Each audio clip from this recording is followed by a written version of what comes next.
कार्तिक महात्म्य 13वां अध्याय। बोलो विष्णु भगवान की जय। नारद जी बोले, दैत्यों के तीक्ष्ण प्रहारों से व्याकुल देवता इधर उधर भागने लगे। तब इंद्र आदि को इस प्रकार भयभीत देखकर गरुड़ पर चढ़े भगवान युद्ध में आगे बढ़े। उन्होंने अपना शारंग नामक धनुष उठाकर बड़े जोर से टंकार किया। त्रिलोकी शब्दित हो गए। पल मात्र में ही भगवान विष्णु ने हजारों दैत्यों के सिर काट गिराए। यह देखकर जलंधर के क्रोध की सीमा न रही। फिर तो भगवान विष्णु और जलंधर का महान संग्राम हुआ। बाणों से आकाश भर गया। लोग आश्चर्य करने लगे। भगवान विष्णु ने अपने बाणों के वेग से उस दैत्य की ध्वजा, छत्र और धनुष बाण काट डाले तथा एक बाण से उसकी छाती में प्रहार किया। इससे व्यथित हो उसने अपनी प्रचंड गदा उठा गरुड़ के मस्तक पर दे मारी। गरुड़ पृथ्वी पर गिर पड़ा। साथ ही क्रोध से उस दैत्य ने होठ काटे और भगवान विष्णु की छाती में भी एक तीक्ष्ण बाण मारा। इसके उत्तर में भगवान विष्णु ने उसकी गदा काट दी और अपने शारंग धनुष पर बाण चढ़ाकर उसको बींधना प्रारंभ किया। जलंधर भी उन पर अपने पैने बाण बरसाने लगा। उसी समय जलंधर ने भगवान विष्णु को कई पैने बाण मारकर वैष्णव धनुष से काट दिया। धनुष कट जाने पर भगवान ने गदा ग्रहण कर ली और शीघ्र ही जलंधर को खींच कर मारी। परंतु उस अग्निवत अमोघ गदा की मार से भी वह चलायमान न हुआ और मदोन्मत्त हाथी के समान उसे यानी गदा की मार को फूल की माला ही जाना। साथ ही उस युद्ध दुर्मुद ने अत्यंत ही क्रुद्ध होकर एक अग्निमुख त्रिशूल उठाकर विष्णु पर छोड़ दिया।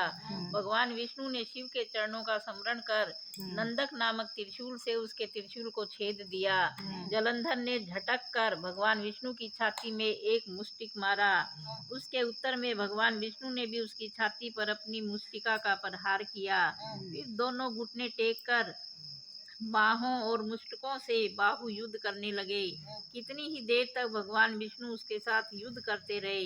वह कुछ श्रमित से हो गए।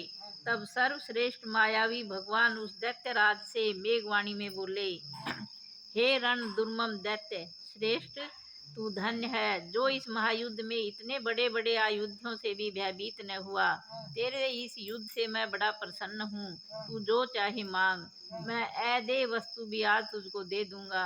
मायावी भगवान विष्णु की ऐसी वाणी सुनकर जलंधर ने कहा, हे भावुक, यदि आप मुझ पर प्रसन्न हैं तो यह वर दीजिए कि आप मेरी बहन के साथ तथा अपने सारे कुटुंबियों सहित मेरे घर पर निवास करेंगे। नारद जी कहते हैं, उसके ऐसे वचन सुनकर भगवान विष्णु को खेद तो हुआ, किंतु उसी क्षण उन देवेश ने तथास्तु कह दिया। अब भगवान विष्णु सब देवताओं के साथ जलंधरपुर में जाकर निवास करने लगे। जलंधर अपनी बहन लक्ष्मी और देवताओं सहित भगवान विष्णु को वहां पाकर बड़ा प्रसन्न हुआ। फिर तो देवताओं के पास जो रतन आदि थे उनके स्थानों पर दैत्यों को स्थापित कर जलंधर पृथ्वी पर आया। निशुंभ को पाताल में स्थापित कर दिया और देव, दानव, यज्ञ, गंधर्व, सर्प, राक्षस, मनुष्य आदि सबको अपना वशवर्ती बनाकर त्रिभुवन पर शासन करने लगा।